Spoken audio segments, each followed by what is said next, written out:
والكمال أنت ربي أنت حسبي ذو الجلال تو ہی قادر जलीलुल्लाह जहादार बहर हाले तू ही मेरा निगाहदार अल्लाह अल्लाह क्या मुबारक नाम है अल्लाह अल्लाह आशिकों का काम है हकीकत से तो दुनिया में खबर है दुनिया की नुमाइश पर नजर है बोलें ना अल्लाहु আকবার জমিনটা কার বাবা আওয়াজ করে বলেন জমিন কার এই জমিনে আইন চলবে কার আরো জোরে বলেন আইন চলবে কার আল্লাহ বলেন ইন্নাদ-দীনা ইনদাল্লাহিল ইসলাম আমি আল্লাহ ইন্নাদ-দীনা ইনদাল্লাহিল ইসলাম আমি আল্লাহর কাছে সব থেকে পছন্দতম সব থেকে মনোনীত ধর্ম তার নামটা কি বলেন আরো জোরে বলেন কি ইসলাম ধর্ম হলো আল্লাহর কাছে সবথেকে প্রিয় আসমান আল্লাহর জমিনও আল্লাহর আল্লাহর কাছে প্রিয় ইসলাম ধর্ম প্রিয় আসমানের নিচে জমিনের উপরে আল্লাহর প্রিয় ধর্ম ইসলামের আইন ছাড়া অন্য কোন আইন বাংলার মুসলমান মেনে নিতে পারে না আইন চলবে কার কোরআনের আইন চলবে কার আইন চলবে কোরআনের আইন কোরআনের আইন হইলে অনেকেরই জ্বলে জ্বলে কি জ্বলে না তো আমি ওইভাবে বলবো তোমার কেন জ্বলে রে বন্ধু তোমার কেন জ্বলে রাষ্ট্র ধর্ম ইসলাম হলে তোমার কেন জ্বলে রে বন্ধু তোমার কেন জ্বলে ঠিক কিনা ইসলাম হলো শান্তির ধর্ম আছে সুবিচার অন্য ধর্মের প্রতি কভু করে না অবিচার মিলেমিশে থাকার কথা কোরআন দিছে বলে তোমার কেন জ্বলে রে বন্ধু তোমার কেন জ্বলে ঠিক কিনা বলেন ইসলাম এমন একটা ধর্ম কোন ধর্মের প্রতি জুলুম করে আজকে আপনারা তাকায় দেখেন ভারতের জমিনে বাবরি মসজিদ মুসলমানদের মসজিদকে হিন্দুরা ভেঙে ঘুরিয়ে দিয়েছে কেন মুসলমানদের রাষ্ট্র ভারতের রাষ্ট্রটা নয় ভারত হলো হিন্দুদের রাষ্ট্র এই জন্য অধিকার খাটাইয়া তারা মুসলমানদের মসজিদ ভাঙে মুসলমানদের উপর অত্যাচার করে আচ্ছা বলেন বাংলাদেশটা মুসলমানদের দেশ না অন্য জাতির দেশ কার দেশ আমাকে এমন একটা প্রমাণ দেখান বাংলাদেশের কোন একটা মুসলমান কোন মন্দিরের উপর হামলা করেছে আওয়াজ করে বলেন বাংলাদেশের মুসলমান কোন গির্জায় আঘাত করেছে এর দ্বারা বোঝা যায় মুসলমানরা শান্তি প্রিয় বাংলাদেশ ইসলামের দেশ কোরআনের দেশ মুসলমানদের দেশ এরা কখনো কারো মন্দির ভাঙতে যায় নাই ভারত হিন্দুদের রাষ্ট্র তারা আমাদের মুসলমানদের প্রাণের স্পন্দন বাবরি মসজিদকে ভেঙে হাজারো মুসলমানের বুকের কলিজাটাকে ছাঁচড়া করে দিয়েছে কথা বলেন ঠিক কিনা তো আমরা বলবো আমাদের এক ভাই উদ্যোগ নিয়েছেন বাবরি মসজিদ করবে বাবরি মসজিদ করবে উচ্চ আওয়াজে বলেছে আমার যদি জীবন দিতে হয় জীবন দিব তবে ভারতের জমিনে পুনরায় বাবরি মসজিদকে কায়েম করবে ছাড়বো ইনশাআল্লাহ এটাই হলো মুসলমানদের ঈমান এজন্য বলবো এই বাবরি মসজিদ আবার নির্মাণ হবে বাবরি মসজিদকে যদি পুরো কুলাঙ্গারের বাচ্চা আবার ভেঙে দেওয়ার পায়তারা করে মুসলমান বাংলার মুসলমান সেই ব্যারিকেড ভেঙে বাংলাদেশের সীমানা ভেঙে তাদের প্রাণের স্পন্দন মসজিদকে রক্ষা করেই ছাড়বে ইনশাআল্লাহ রাজি আছেন তো একটু ঈমানের জজবা দেখা সকলে পড়েন আল্লাহু আকবার তার মানে বোঝা গেল ইসলামী কেবলমাত্র শুধুমাত্র একমাত্র শান্তির ধর্ম হলো বাবা কথা বলতে হবে শান্তির ধর্ম ইসলাম বলেন হুজুর কেমনে কোন আমি সামনেই বলি, স্বাধীনতার আজ কয় বছর চলে যায়, মুসলমান শান্তির মুখ দেখতে পারছে?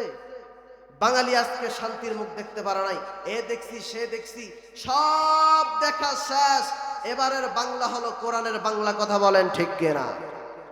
আমাদের কপাল এই হাঁটুর লগে লাগায়া বলতে হচ্ছে, আমাদের কপালে বুঝি শান্তি নাই, আমাদের কপালে বুঝি শান্তি নাই। শান্তি সুখের পায়রা বুঝি, শান্তি সুখের গো, শান্তি সুখের পায়রা বুঝি উইরা গেছে অজানায়, আমাদের কপালে বুঝি শান্তি নাই। মোরা বারে বারে ভোট দেই যারে, তারাই মোদের চুইসা খায়, আমাদের কপালে মধ্যে শান্তি নাই। শান্তি যদি আনতে হয়, কোরআনের রাজ কায়েম করতে হবে। চিৎকার করে বলেন ঠিক না বেঠিক? তারা আজকে এতটা সময়, দীর্ঘ সময় দেশ শাসন করে আসতেছে, দেশে কখনো আমাদেরকে শান্তি দেখাতে পারে? বরঞ্চ দেশটারে জ্বালায়া পুরায়া সরকার করা লাগছে। কি করছে? ও যুবক ভাইরা কই? যুব সমাজের মাহফিল না? কই যুবকরা? আমি এই যুবকদেরকে ডাকতে চাই, আমার যুবক বন্ধুরা রে, তোমরা কোথায় রইলা রে? জলদি করে আসো কোরআনের মাহফিলে। আরে যুবক বন্ধুরা রে, তোমরা কোথায় রইলা রে? আল্লাহ সবাইকে তাড়াতাড়ি এই মজলিসের মধ্যে জান্নাতের বাগানে আসার তৌফিক দান করুক। সকলে পড়েন আমিন। বন্ধুগণ আমার, বুঝা গেল, বুঝতে পারলাম, দেশটারে জ্বালায়া পুরায়া সরকার করে ফেলছে। দেশটারে জ্বালাইছে, নিজেও জ্বলছে, নিজেও জ্বলছে। দেশে আগুন লাগাইয়া জনতারে জ্বালায়া, দেশে আগুন লাগাইয়া জনতারে জ্বালায়া, পালাইয়া সাইরা গেলি ঢাকা, গণভবনটা এখন ফাঁকা। ঠিক কিনা? কথা বলেন না কেন? আমি এভাবে বলে বলে যুবকদেরকে ডাকতেছি, বুঝতেছেন না? ওরা আসলেই মূল আলোচনায় চলে যাব। দেশে আগুন লাগাইয়া জনতারে জ্বালায়া, দেশে আগুন লাগাইয়া জনতারে জ্বালায়া, পালাইয়া সাইরা গেলি ঢাকা, গণভবনটা এখন ফাঁকা, বুবুরে গণভবনটা এখন ফাঁকা। ঠিক কিনা? তুমি অধিকারের বললে কথা, বলেছিলে রাজাকার, দেশবাসী বুঝে গেল তুমি বড় স্বৈরাচার। ও তোমার নেই তো শরম লাজ, তুমি বড়ই নাটকবাজ, তোমার নেই তো শরম লাজ, তুমি বড়ই নাটকবাজ। কাউয়া ডাকে না আর কাকা, গণভবনটা এখন ফাঁকা। কথা বলেন না কেন আপনারা? এখানে কেউ আওয়ামী লীগ আছেননি? দিন নাই বাজান, দিন নাই। এবারের বাংলা হবে কোরআনের বাংলা। ঠিক কিনা বলো? খেলা হবে, খেলা হবে। শামীম তো আর বলে না, সংসদে মমতাজের বুকটা তো আর ফাটে না। কথা কন না কে? খেলা হবে, খেলা হবে। শামীম তো আর বলে না, সংসদে মমতাজের বুকটা তো আর ফাটে না। পলকের ঝলক তো আর নাই, বুবুর টাকলা মুরাদ নাই। ঝলক তো আর নাই, বুবুর টাকলা মুরাদ নাই। দিল্লি মামু বাড়ি একা, গণভবনটা এখন ফাঁকা। ঠিক কিনা? মিথ্যা মামলায় ফাঁসি দিলি সোনার মানুষগুলোরে, কত বড় ডাইনি সেজে নাই মায়া তার অন্তরে। মিথ্যা মামলা দিয়ে কোরআনের পাখি আল্লামা সাইদিকে যুগের পর যুগ ওই জালেমের জিন্দান খানায় রেখে রেখে মানুষটাকে দুনিয়া থেকে বিদায় করেছে এই জালেম সরকার। আল্লামা মামুনুল হক সহ হাজারো উলামা ইকরামের কোমরে হাতে বেরি পরিয়ে জেলখানায় নিয়ে হাজার বছরের পর বছর বন্দী করে রেখেছে। সেই দিন যেমন এ জাতি দেখেছে, এই দিনও দেখতেছে। হাসিনার জায়গা বাংলাদেশে? এই কথা কন না কেন? বাংলাদেশে আছে? মিথ্যা মামলায় ফাঁসি দিলি সোনার মানুষগুলো রে কত বড় ডাইনি সেজে নাই মায়া তার অন্তরে। সেই আদালত আছে, ফাঁসির রশিও আছে, কবে পাবো বুবু তোমার দেখা, অপেক্ষা করছে শুধু ঢাকা। ঠিক কিনা বলো? চট কইরা ঢুকে পড়বো, আও তুমি বাংলাদেশ আইও, তুমি আইসো চট করিয়া, আয়না ঘর সাজায় রাখছি তোমারও লাগিয়া। ঠিক কিনা বলো? আমরা তৈরি করে রাখছি। তুমি যেভাবে মাজলুম আলেম ওলামায়ে কেরাম মুসলিম উম্মাহকে জ্বালিয়েছো, আমরা তোমাকে দিনের পর দিন এভাবে জ্বালিয়ে দুনিয়া থেকে নিঃশ্বাস করে দিব। কথা বলেন ঠিক কিনা? বাসি শূন্য দিয়া মন, ভালো লাগলো আপনাদের এই মাহফিল আয়োজন, ভালো লাগলো আপনাদের এই মাহফিল আয়োজন। এই মাহফিলের প্রধান বক্তা আব্দুর রাজ্জাক জানাই, আরো আছে নাইনুল হুজুর, দেখছেন সবলাই। আমরাও গো আল্লাহ প্রেমিক জান্নাত পেতে চাই, আমরাও গো আল্লাহ প্রেমিক জান্নাত পেতে চাই। কারা কারা জান্নাত যাইবেন আল্লাহু আকবার বলেন সবাই। এই মাহফিলে আনেওয়ালা মুসলমান সবাই, no Awami League, no BNP, no Charmonai. আমরাও গো মাওলা প্রেমিক জান্নাত পেতে চাই, আমরাও গো আল্লাহ প্রেমিক জান্নাত পেতে চাই। কারা কারা জান্নাত যাইবেন হাত লারা দেন ভাই, কারা কারা জান্নাত যাবেন হাত লারা দেন ভাই। সকলে পড়েন আল্লাহু আকবার। এখন আসেন মূল পয়েন্ট, সেটা হলো যুবকরা আজকে প্রথম ফিতনা হলো মোবাইল। কি ভাই? মোবাইল। মোবাইলের প্রেমে পড়ে যুবকরা আজকে কত পরিমাণ গুনার মধ্যে লিপ্ত হয়ে গেছে। আল্লাহ আমাদের এই মোবাইলের গজব থেকে হেফাজত করুক। সকলে পড়েন আমিন। এই মোবাইলটা অনেক ভয়ঙ্কর জিনিস। এক কবি গিয়ে লিখতেছে, জামানা মোবাইলে খাইছে যুবক রে, মোবাইলে খাইছে অল্প বয়সের পোলা মাইয়া প্রেমে জড়াইছে। জামানা মোবাইলে খাইছে যুবক রে, মোবাইলে খাইছে। ঠিক কিনা বলো? রেডিও থুইয়া ট্যাব আইলো, ট্যাব থুইয়া টিভি, টিভি থুইয়া মোবাইল আইলো, যা খুশি তা পাবি। আজে বাজে অন্য কিছু সবই দেখতাছি। জামানা মোবাইলে খাইছে যুবক রে, মোবাইলে খাইছে। ঠিক কিনা বলো? জামানা মোবাইলে খাইছে। মোবাইলের মধ্যে কি চাপে বলে হুজুর গো, মোবাইলের মধ্যে কি চাপে জানেন না?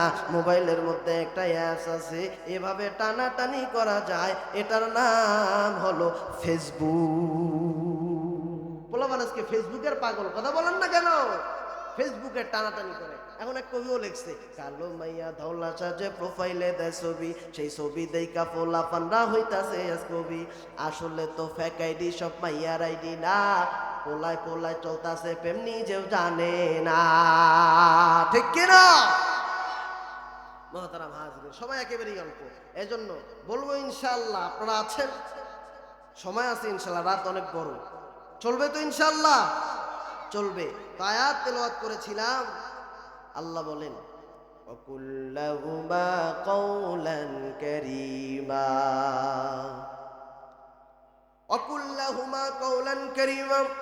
আল্লাহ রাব্বুল আলামিন বলেন, ও সন্তানেরা, তোমরা যখন তোমার মা বাবার সাথে কথা বলবা, কাওলান কারীমা, সুন্দরভাবে উপস্থাপন করে কথা বলবা। আল্লাহ মা বাবার সাথে সদাচরণ করার কথা বলেছেন। বুখারীর বর্ণনা, আল্লাহর নবীর হাদিস, আব্দুল্লাহ রাদিয়াল্লাহু তাআলা আনহু বলেন, সাআলতুন নবী সাল্লাল্লাহু আলাইহি ওয়াসাল্লাম, ইয়া রাসূলুল্লাহ, ইয়া হাবিবাল্লাহ। হাদিসটা বুখারীর হাদিস বলতেছি, রেফারেন্স নেন। বুখারী প্রথম নাম্বার খণ্ড 882 নাম্বার পৃষ্ঠা, 5970 নাম্বার হাদিস। না মিললে মিলায়া তারপরে সে আমার মিলাবেন, মিলাবেন ইনশাআল্লাহ। বুখারীর হাদিস, আল্লাহর নবীর, বুখারীর বর্ণনা, আল্লাহর নবী বলেন, আব্দুল্লাহ রাদিয়াল্লাহু তাআলা আনহু বলেন, সাআলতুন নবী সাল্লাল্লাহু আলাইহি ওয়াসাল্লাম, আমি একবার আল্লাহর নবীকে জিজ্ঞাসা করলাম, ইয়া রাসূলুল্লাহ, ইয়া হাবিবাল্লাহ, আইয়ু আমালি আহাব্বু ইলাল্লাহ, এমন কোন আমল আছে যেটা আল্লাহর কাছে সব থেকে প্রিয় আমল? আল্লাহর নবী বলে, রে ও সাহাবী আব্দুল্লাহ, সব থেকে প্রথম নাম্বার হলো এমন আমল যেটা আল্লাহর কাছে প্রিয়, আস-সালাতু আলা ওয়াক্তিহা, সময় মতো নামাজ আদায় করা। সাহাবী আব্দুল্লাহ বলেন সুম্মা আইয়ুন, তারপরে কি? আল্লাহর নবী বলেন সুম্মা বিররুল ওয়ালিদাইন। ওগো নবী আমার, আব্দুল্লাহ কয় ওগো নবী আমার, 2 নম্বরে কি জানাইয়া দেন? নবী বলে ও আব্দুল্লাহ, প্রথম হলো ওয়াক্ত মতো নামাজ পড়া, সময় মতো নামাজ পড়া। দ্বিতীয় নাম্বার হলো তোমার পিতা মাতার সাথে সদাচরণ, সদ্ব্যবহার করা।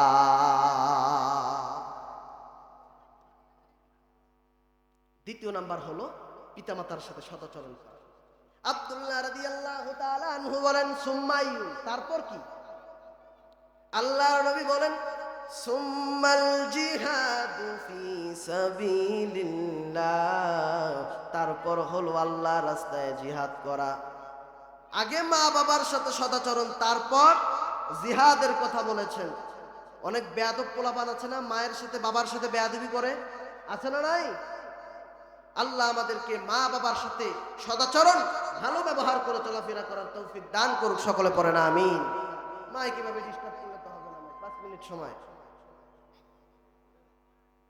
লিল্লাহে তাকবীর, আওয়াজ করে বলেন লিল্লাহে তাকবীর। বন্ধুগণ আমার, অনেক বিষয় নিয়ে আসলাম আপনাদের সামনে, কথা বলবো, মনে হয় বিষয়গুলো শেষ হবে না, তারপরও একটা বিষয় বলে যাই। মা বাবার সাথে কি করা? সদাচরণ করা, সুন্দর আচরণ করা, সুন্দর ব্যবহার করা। মা বাবাকে ধমক দিও না যুবক। অনেক যুবক আছে মা বাবাকে কষ্ট দেয়, ভাই রে মা বাবারে কষ্ট দিস না, মা বাবারে কষ্ট দিস না। অনেকেই বলে মা আমার কি, মায় বুড়ু বুড়ি, বাপে বুড়া, বাপে হলো বুড়া, মায়ে বুড়ি, বউ আমার পরোয়া সুন্দরী। আছে না নাই? অনেক যুবক আছে বউয়ের পাল্লায় পড়ে মা বাবারে গালিগালাজ করে। আমি বলি মা বাবা যতই খারাপ হোক না কেন, মা বাবার সদাচরণ করার কথা আল্লাহ কোরআনে বলে দিয়েছেন। কোথায় বলছে? মা বাবা যতই খারাপ হোক না কেন, হাদিসের মধ্যে মা বাবার সদাচরণ করার কথা আল্লাহর নবী জানিয়ে দিয়েছে। এজন্য যুবকদের পায়ে হাত দিয়ে কইব, এই এলাকার যুবক ভাইদেরকে বলবো, দুনিয়া উল্টে গেলে যাক, আসমান উল্টে গেলে যাক, যা হবার হোক, আমি আমার মা বাবাকে কখনো কড়া ভাষায় কথা বলবো। রাজি আছেন? কথা বলেন না কেন? রাজি নেই নাকি? মা বাবার কষ্ট দিবেন? আল্লাহ আমাদেরকে মা বাবার সাথে সদাচরণ করার তৌফিক দান করুক, সকলে পড়েন আমিন। বুখারীর রেফারেন্স দিয়েছি, আপনি হাদিস মিলায় দেখেন, আল্লাহর নবীর কথা। কিন্তু এই মা বাবারে কষ্ট দিয়া যাইও কবরে, মজা বুঝবা। মা বাবারে কষ্ট দিয়া অনেক ভদ্র সুশীল সমাজের লোক আছে না নাই? মা বাবারে কষ্ট দিয়া গরু ছাগল নিয়া বাবার দরবারে যায়। কথা কয় না? সব থেকে বড় পীর যদি হওয়ার যোগ্যতা রাখে তোমার মা বাবা, তারপর বাহিরের পীর।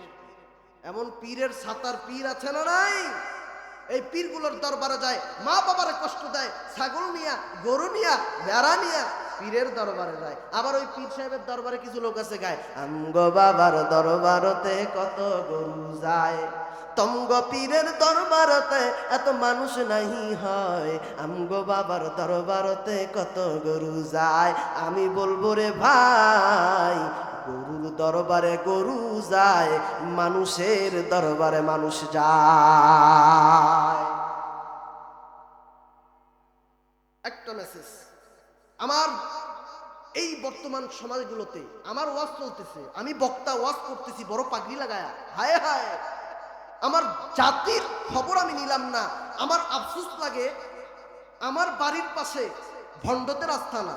আফসোস লাগে তখন যখন দেখি আমার পাশের বাড়ির লোকটা ইহুদি খ্রিস্টানদের টাকা নিয়া, ইহুদি খ্রিস্টানদের থেকে গরু নিয়া, নামটা ইহুদির খাতায় লিখেছে, কাদিয়ানির খাতায় লিখে দিয়েছে। কিন্তু আমার সুশীল সমাজের বক্তারা আইয়া এই টান দিয়া বয়ান করে, কিন্তু আমার সমাজের মানুষগুলারে কাদিয়ানির হাত থেকে বাঁচায় না, হিজবুত তাওহীদের হাত থেকে বাঁচায় না, ভণ্ড পীরদের থেকে বাঁচায় না। এই ওয়াজ দুনিয়াও কাজে লাগবে না, আখেরাতেও কোনো কাজে আসবে। ভণ্ডপীর বেড়াইছে, আজকে ভণ্ডপীর নিয়ে একটু বলবো। হুজুর একটু সময় দিবেন মেহেরবানি করে। ভণ্ডপীর এরা, এদের একটা কথা বলি, এরা একটা দেখলাম ওরা বলতেছে, ওদের উদাহরণ সহকারে তুলে ধরবো। ওরা বলতেছে কি, কালিমা কালামো কোনো কিছুর দরকার নাইও, গাউসুল আজম এসমে আজম পইরা শোনাইও দরবারি ভাইও রে, আমার মরণ কালে ঢোলবাসি বাজায়ও। নাউজুবিল্লাহ কইতেন না? আরো জোরে বলেন নাউজুবিল্লাহ।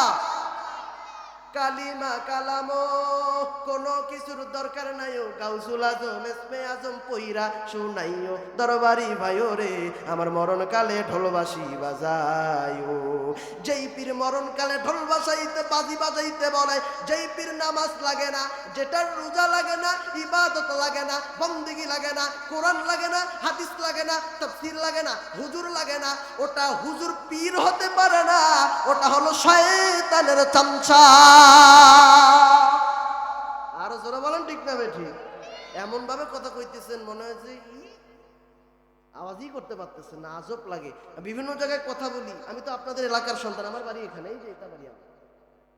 আপনাদের সামনে যদি আমি কথা বলতে না পারি, আপনারা যদি আওয়াজ না করেন, বাইরে গিয়ে মানুষকে বুঝে নিজের এলাকায় কথা বলাইতে পারে না, আইসে আর এক এলাকায়। আল্লাহ আমাদেরকে বুঝার তৌফিক দান করুক, সকলে পড়ে না আমিন। তো একজনে আবার কইছে, কেরামান কাতিবিন রোজা হাসরের দিন আল্লাহর দরবারে যদি জানায় অভিযোগ, আমি বলবো দুনিয়ায় ছিলাম ল্যাংটা বাবার লোক। আছে না নাই? তো আমিও কইছি, কেরামান কাতিবিন পাইবে যে দিন, তোরা যারা ছিলি ল্যাংটা বাবার লোক, তোদের জুতা মাইরা কইব জাহান নামে ঢো। জোরে বলেন ঠিক না বেছি? এই সমস্ত আউল বাউল ফাউল ভণ্ড পীর থেকে বেঁচে থাকবেন। বাইরে দাড়ি নাই, চেহারায় দাড়ি নাই, পীর বাবা ওলি গাউস কুতুব, তুমি শয়তান, তুমি ভণ্ড পীর হতে পারে। আমি গেছিলাম মাইজবান্ডারে গিয়ে ঢুকলাম, দেখি যে বাবাই কি কি খাইতো। বাবার খাওয়ার রুটিনের মধ্যে সিগারেট ছিল। ও বাবা, এটা আবার যেই সেই সিগারেট না, এটা আবার ওই সিগারেট, ব্র্যান্ডের সিগারেট। সিগারেট ও বাবাই ব্র্যান্ডের সিগারেট খাইতো। এইটা দেখা মুরিদান যত যায় লাইন ধরছে, আর ওইটার মধ্যে চুমু টুমু খায় আর ঘোরাঘুরি করে। আমি মাইজবান্ডার গেছিলাম, ঘোরাঘুরি করে দেখছি মাইজবান্ডার কেমন। আল্লাহ আমাদেরকে এই সমস্ত ভণ্ড পীর থেকে হেফাজত করুক, সকলে পড়েন আমিন। আর একটা কথা, ইমানের বড় দাম। আল্লাহ নবী বলেন, এমন একটা জামানা চলে আসবে, হাতের মধ্যে কয়লা, আগুনওয়ালা কয়লা রাখা যেমন কঠিন, এমন একটা জামানা আসবে তুমি তোমার ইমানকে ধরে রাখবে, এর থেকেও বেশি কঠিন হয়ে যাবে। ভাই এজন্য বলবো, কাদিয়ানীরা আমার নবীর জায়গায় অন্য আরেকজন নবীকে বসায়া দিয়া কইব যে এরে মানো। তারপরে হিজবুত তাওহীদেরা কইব কি, মোল্লা লাগবে না, আমরাই সব। আহলে কোরআন বলবে কি, কোরআন দিয়েই সব হবে, আর বাহিরে কিচ্ছু মানি না, হাদিসও মানি না, ফিকাও মানি না, ইজমাও মানি না, কিয়াসও মানি না, কিচ্ছু মানি না, শুধু কোরআন মানি। এরাও ভণ্ড। আর একদল যদি কয় আহলে হাদিস, আমরা শুধু হাদিস মানি, এরাও ভণ্ড। যদি বলে হাদিস, শুধু হাদিস, এরাও ভণ্ড। যদি বলে শুধু কোরআন, এরাও ভণ্ড। যদি কয় কিছুই লাগবে না, তারাও ভণ্ড। এগুলোর থেকে আল্লাহ আমাদেরকে হেফাজত করুক, সকলে পড়েন আমিন। এগুলো কেন বললাম? আমার এলাকায় এগুলো আছে, এজন্য আমি বললাম। কোন জায়গায় কোনটা লাগবে এটা আমার বলা জরুরি, আমার ওপর ফরজ। এখানে আমি টান দিয়া শাহজালালের ঘটনা কণ্ঠ আছে আলহামদুলিল্লাহ, টান দিয়ে ধুমায়া রাতভর বয়ান করতে পারবো। আমার জাতির কোনো ফায়দা হবে না, এটাতে কোনো লাভ আছে? আমার জাতিকে নামাজি বানাতে হবে, আমার জাতিকে কোরআনওয়ালা বানাতে হবে, আমার জাতিকে ভণ্ড পীরের মাজারগুলো ছাড়া করতে হবে। কথা বলেন ঠিক কিনা? এজন্য ভাই সময় স্বল্প, আর একদিন ইনশাআল্লাহ ভরপুর আপনাদেরকে নিয়ে আলোচনা করব। আজকে এই কয়েকটা মেসেজ দিয়ে গেলাম। ভণ্ড পীর যেখানে দেখবেন সেখানেই প্রতিবাদ করবেন, রাজি আছেন ইনশাআল্লাহ?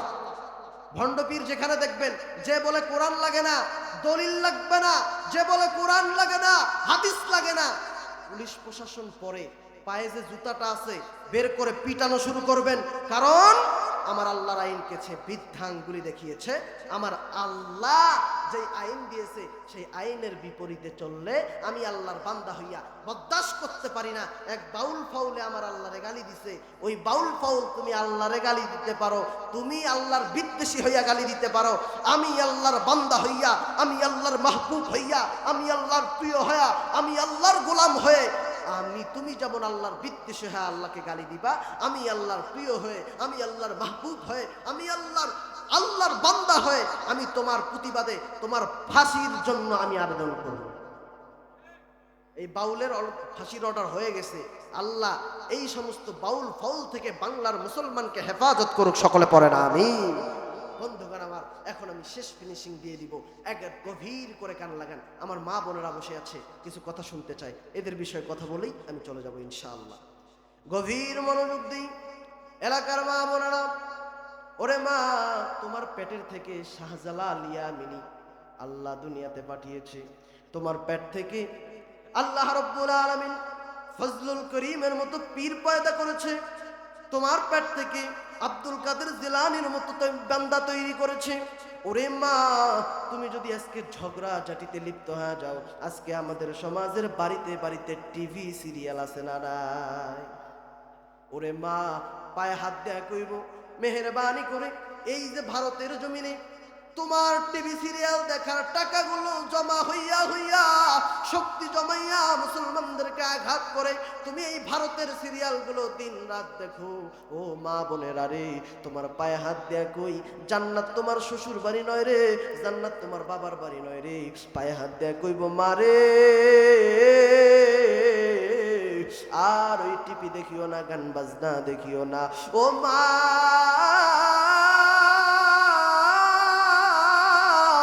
তোমার পেটে তো আল্লাহ আল্লাহর নবীরে পাঠাইছে, তোমার পেটে তো আল্লাহ বড় বড় ওলি পাঠিয়েছে।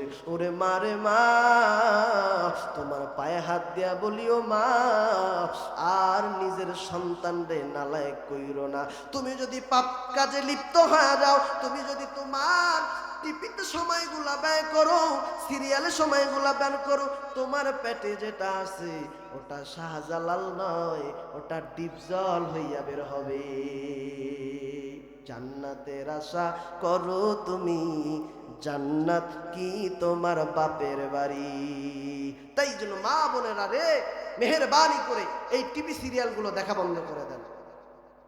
আবার অনেকেই দেখেন টুপি মাথায় দিয়ে নামাজ পড়ে বের হয়ে চায়ের দোকানগুলোতে বসে বসে টিভি দেখে, যাত্রাপালা দেখে। মেহেরবানি করে ভাই, কে করছে না করছে বাপ, পায়ে হাত দিয়ে কইব। এই যে দোকানগুলোতে দেখলাম, আগে ছিলই না, এখন পর্দা টিভি বসায়া শেষ। এজন্য জমিনটা কেঁপে উঠে কেন রে ভাই? জমিনটা যে কাঁপলো এমনি এমনি না, তোমার আমার গুনার কারণে। আগে তো এত টিভি ছিল না, এখন আসলো কেন?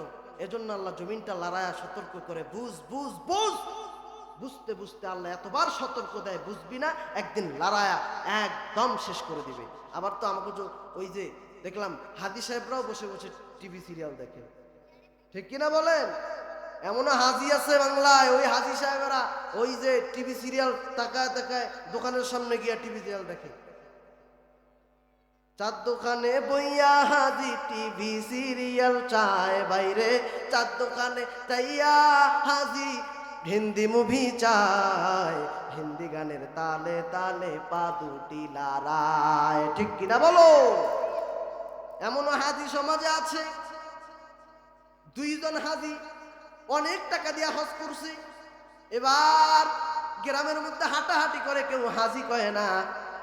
এক বিয়াই আর এক বিয়াই রে ফোন দেয়া কয়, বিয়াই গো এতগুলা টাকা দিয়ে হজ করলাম, এলাকার মধ্যে হাঁটাহাঁটি করি, কেউ হাজি কয় না। পরের বিয়াই কয়, তোমার থেকে জ্বালা তো আমার কম না, তোমার এলাকার মানুষে হাজি কয় না, আমার ঘরের বউ আমার হাজি কয় না। ও বিয়াই গো, দুঃখ কই রাখবো বলো, এই দুঃখ কই রাখবো বলো? দুঃখ রাখার জায়গা নাই। এক বিয়াই কয়ে, জায়গা আছে। কয় কোথায়? একটা বুদ্ধি করি, কৌশল করি, চায়ের দোকানে আপনি আগে বসবেন, আমি পরে যাব। আপনি চা নিয়ে খাওয়া শুরু করবেন, আমি যখন রাস্তা দিয়ে হাঁটবো আপনি অনেকগুলা মানুষের সামনে বলবেন, হাজি সাহেব আয়ো আয়ো আয়ো, আমিও বলবো, হাজি সাহেব দাঁড়ান আমি আইতেছি। এমন হাজি আসবে না নাই? ওই যে নিজে নিজেই বলা বলি করলো, হাজি প্রসিদ্ধ হাজি হয়ে গেল। আল্লাহ আমাদের এই সমস্ত ফাসিক ফুজ্জারদের থেকে হেফাজত করুক, সকলে পড়ে না আমিন।